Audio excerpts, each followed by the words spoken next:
Are you thinking about being a touring professional, but you're not quite sure how the money in that whole world works, how you make money, what to charge for your services, and all that good stuff? Well, good for you for finding this video, because in today's short clip with my friend Claire Murphy, we talk about exactly that sort of thing. Hey, what's happening, roadies? Thank you for tuning back in to this short 4-part video series where I sit down with Claire Murphy, guitar tech for Brandy Carlisle, Vance Joy, and many, many more. She wrote this awesome little book here called Girl on the Road, How to Break into Touring from a female perspective. How to break into touring from a female perspective. Claire Murphy's book. Super great read. Link in the description below. She breaks down everything. If this is your first time tuning in, we've already covered the stuff on how to actually get a job on tour, what the different stages of touring look like, whether you're in a van, a tour bus, a plane, whatever it is. And now today we're talking about the money, the nuts and bolts of how to market yourself and get what you need and work and negotiate with management and with a band to, get the money that you're valued for, find your value in this whole thing and make some money. That's what everyone wants to know, is how much money can I make? Can I have a sustainable career as a live touring professional? And the truth is that you can. So pick up this book, listen to this video, check out the previous 2 videos, and check out the video coming up on the tips for on and off the road as a live touring pro as well. All right. Claire Murphy, she rocks. She's awesome. I hope you enjoy this short video. Here we go. Roll it. So my favorite subject now, we get to talk about the math of things. And of course, people want to know how to budget for starting out, but they ultimately want to know what they're going to make as a touring professional and how that's going to carry them through a tour. And of course, when they come off the road, if they're not working. So all that's wrapped up into being a freelancer, which is what a live touring pro is, unless you happen to be at a level or lucky enough to be on retainer for a band, which we do get into as well. So how to budget for starting out. Let's talk about the money. Yeah, big topic, big and very important. How to budget? Well, simply, you can just do it. Simple spreadsheet. It doesn't have to be difficult. Everyone gets scared of budgets. But if you're a freelancer, you do not know when your next paycheck is coming in. You don't know how much it's going to be. If you're lucky enough to work for like a sound company, and you're on W-2, you'll get paid, the same every month. But for most of us, we don't know how much is coming in. We get a good month, and then you start spending it, and then suddenly you've got no money left. So I think I have a basic spreadsheet in the book. Yep. Basically income, expenditure, and make sure you put money away for your taxes. That's my big one. 30% at least. If you do 40%, great, and then you get a big rebate, next year. But it's a big thing that even I talk to my fellow crew members now, and they're like, "Oh yeah, I'm screwed with taxes. I don't put the money away." I'm like, "What are you doing? First thing you gotta do, it's not your money. You gotta put it away." So after that, put the taxes away. After that, divvy up, pay your bills, and then away you go. Have some fun. And I say that, and I still spend too much some weeks. Last week in particular, I went and got some tattoos. Now I'm broke. And then, the big question that nobody knows, because nobody talks about money, is how much do you get paid doing this job? And I think if more people knew that it was a viable career, then more people might actually try to do it. I always want more women in music. Yeah. But women need some sort of security, and well, we don't want to disappoint the parents. We want to get a real job. Well, this is a real job. This is a real job. It just takes a minute to get into it. But then you can be earning, a great salary. So, yeah, I break it all down in the book. You can start out probably working for free or just getting some money to pay for lunches. That was the first tour I was on. I got food provided. Great. Stayed in the hotel, got food paid for. And then, if you're in a van, you probably looking at like maybe $100 a day, $150 a day. Have to be careful with these figures because I don't want people going, going forward going, well, Claire said, because it really can vary. It can vary, but yeah, there's another point in the book about negotiating, and you should know your worth. So also remember that. But yeah, we're talking like, $100 a day, $150 a day, £100, £150 a day. When I started out and I was driving the van, tour managing, and doing backline, I think I was on £150 a day. So I was doing like 3 things. So what, $175, something like that. And I was fine with that at the time. And then you move up, you get on a bus, you probably, you've got more crew there, there's a bigger budget. You're looking at $250 a day. And then you get to a point where you start getting paid weekly, which you get paid. It's more common to be paid weekly in the US than it is in the UK. And so, you're looking at $2,000, $3,000, $2,500 a week. Now, those kinds of figures, and that's with a band that's like touring a lot generally because they've got the budget for that. Those kinds of figures, that's pretty huge. If you're making $10,000 a month, like that's not to be sniffed at. That's a career. Not at all. Yeah, absolutely. Yeah. Why is that not pushed in schools as a career? Because there's no career path. I get it, but it should be presented as an option. And then the sky's the limit, I guess. You are what the band deem you to be worth after that, and sky's the limit. But don't be afraid to start out working for free. I know it's a big debate. Do I work for free or not? Well, I think to get experience and get your foot in the door and get contacts, go out there. And you've already paid your bills for 6 months because you followed my advice, so you can afford to work for free. Should you? No, you shouldn't really be giving your time to someone for nothing. But it's not for nothing. You get an experience. So you can debate that point back and forth for a long time. I don't see anything wrong with it because I'm gaining experience by doing it for free. You're also, would you say, you're also gaining the respect, hopefully, of the artists that you're working for at that level if you're working for free. And hopefully they will be loyal down the road if you stay with them or whatever. And remember, like, this person came out, they barely made anything. We barely made anything. But now we're like, things are happening. We want that person to come and we want to take care of that person. And they're part of that inner circle. And we recognize that. I would hope that happens out there. You could probably speak to that more. The other thing I was going to say was when you're starting out, you're not asking for what you should be paid. You're being told we've got $100 a day. That's what we can pay. Do you want to do it? Yes or no? Great. Okay, awesome. And then obviously as you get more experience and you get more, further down the road in your career, you can probably say, I really don't want to go out for less than X, can you do this? And we get into negotiating in a little bit, and they'll either say yes or they'll say no, but you gotta know when and how to ask that question ultimately, I think, right? Yes. So yes, the first point, you hope that they remember, you being loyal and you being there and not making any money and you've been with them. Don't bank on it. You'll just get your feelings hurt, and it just comes down to this is the music business after all. Yeah. Right? Leave your feelings at the door. Let's be clear. Right. It's a business, music business. Right. People forget that. Everyone's trying to make money. But yes, it happens. People will bands will take you with them. But also, don't be offended when they don't. There's loyalty, and also at the same point, there isn't loyalty. Everyone's replaceable and everyone's out for themselves. So you can't get your feelings hurt. It is what it is.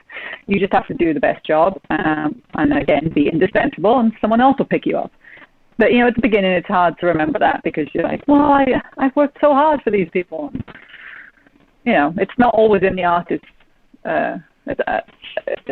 power to do that. It's literally just numbers. But yes, when you get to a point where you've toured enough, when you have enough experience, that you feel comfortable asking for what you're worth. And then also it's knowing what you're worth. I've had to go and ask people.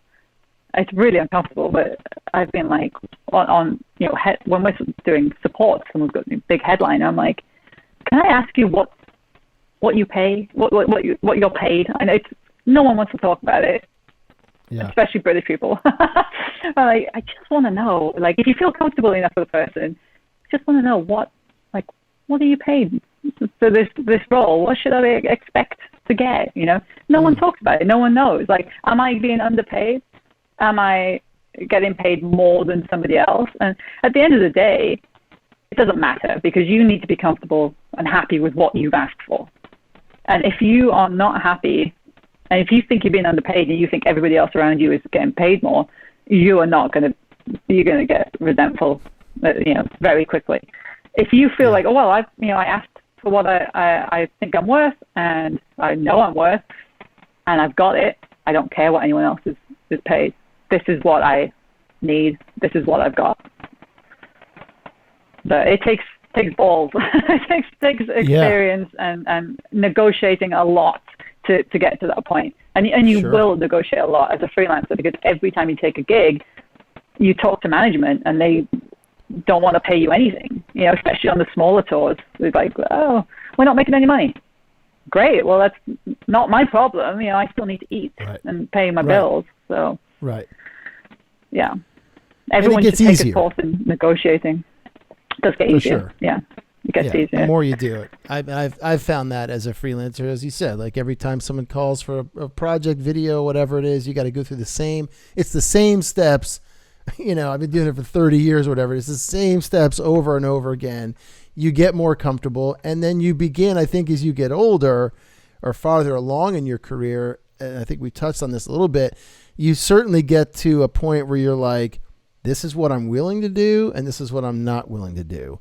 And I know that this is the number that's going to get me off my couch, into the car, traveling to go do whatever it is I got to do. And this is the number that I'm like, it's just not worth it. Right? Yes, 100%. And you need to, again, go back to like the budgeting. You need to be in a position where you can't sit on the couch and turn stuff down. And you need to know that things are going to come along. You're going to get another call. That doesn't happen at the beginning, because you're just freaking out that no one's calling you and you have bills to pay. But years and years and years of doing it, you're like, there's plenty of work. Something will come along. I'm not going to go do that for that. I'm not going to commit to something that knocks me out for, an entire year or 6 months, but it only pays X amount. No, I need this to do this. If it doesn't work for you, no hard feelings. If you really wanted me, then this is what it is. And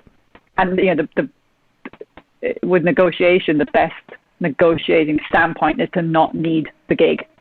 That's why when you're at the beginning, you need the gig. You want the gig. So you're like, I'll do whatever. Yes, please just feed me. But later on down the line, it's like, no, there'll be something else. So if we can't work it out, it's fine. Yeah, and I think as we've talked about, right, this is a viable career opportunity. However, it's not structured like the corporate world where you're going to get your bonus and you're going to go up, you're going to get a raise and those things, and the idea of sliding back to a salary or something that you used to make seems foreign, right? Because you're constantly going up. If you bounce to the next job, you're going to ask for more money. It doesn't quite work like that, right? Because you're, like you said, you need to make what you need to make, but on one gig you might make a lot more than you're going to make on the next gig, and it's okay to have that, that up and down in your salary, your income, throughout your career, because at least you're working and you're hitting hopefully your bottom line for what it takes to get you off the couch. And it also gets more difficult, those decisions, as you have a family. Now you're in the industry, you've been in it for a while, now you have a family, and you're like, fuck man, if I leave, I got to deal with the dog being taken care of. There's a kid involved or a spouse involved. It's like, is it worth it to leave for 20 days with all the shit that I'm going to stir up with my spouse or partner, right? Yeah. For this number. No. Yeah. Okay, cool. Then I'm not going to go. I'll wait for the next one. But this nice private jet's coming along, and it's me and Claire and whoever, and we're going to go fly around the world. Awesome. See ya, honey. Later. Here's the dog's leash and the kids bottle. Adios. So speaking of that point, what is a retainer? How does it work, and how do I get one, man? All of the steps leading up to this is how you get one.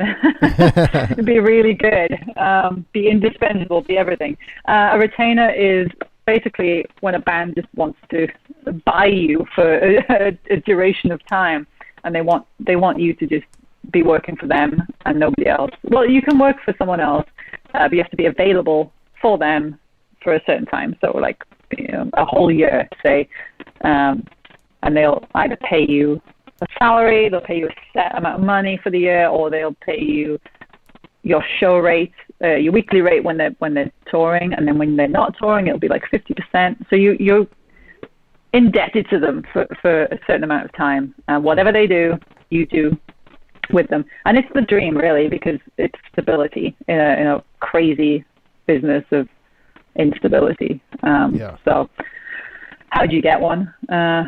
Just keep climbing the ladder, and you get to a point where a band's touring so much, and you are an integral part of their team, and they need you, and bands want to have consistency, and they want to have the same person every day, and for them to know that they're going to get that, some of them know that they have to pay, and this is what they need to do. Some of them don't, and they don't care until it happens, where it's like, oh, where's Claire? Oh, she's with another band or whatever. Oh, okay. And then they realize, oh, well, yeah, we probably should have put all of these people on retainer because we want that consistency. So, yeah. And it's probably not, the percentage of bands I would think that can afford to pay a retainer and the percentage of touring pros that get a retainer is probably pretty small, I would imagine. Like that's the pinnacle, right? I don't know. I think so. Yeah, mm-hmm. I think so. And also not even on a financial side, but on the side of things to know that you're appreciated and that you're wanted, and you're doing a good enough job that they want to hold on to you. That's the part for me. I don't know really. I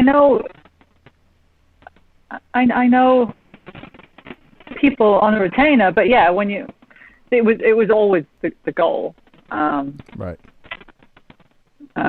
So it's interesting. I should start asking everyone I meet if they're on a retainer and trying to gauge what percentage it is. I feel like any stadium artist, all their core crew is on retainer. Probably arena levels on retainer. Yeah. If you're touring heavily, you probably are. Yeah. Cool. Woo, money. It brings up a lot of different feelings in different people, man. Money, it's tough to ask for what you're worth. It's tough to figure out what you're worth, what to charge people and all that good stuff. So I hope that this short video shed a little bit more light on that for you. And again, pick up Claire's book. She breaks down stuff. There's diagrams and Excel sheets in here and just great ways for you to figure out what to charge, where you should be at in your career, and what you should be charging at those points as well. Thank you so much for joining. Please leave me a comment. Let me know if these videos are helpful to you, where you're at in your career. If you have any tips for anybody about how to, budget for yourself and all that good stuff, it would be great to hear from you. Hit the like button if you like this video. Subscribe to the channel so you find out when more videos are coming out. And if you haven't checked out Claire's full episode, you can do so. There's a link in the description below. It was an excellent interview. It's the full thing. So you're going to want to do that. All right. No roadies, no rock and roll. We'll see you next week where Claire shares some tips on living on and off the road. See you then.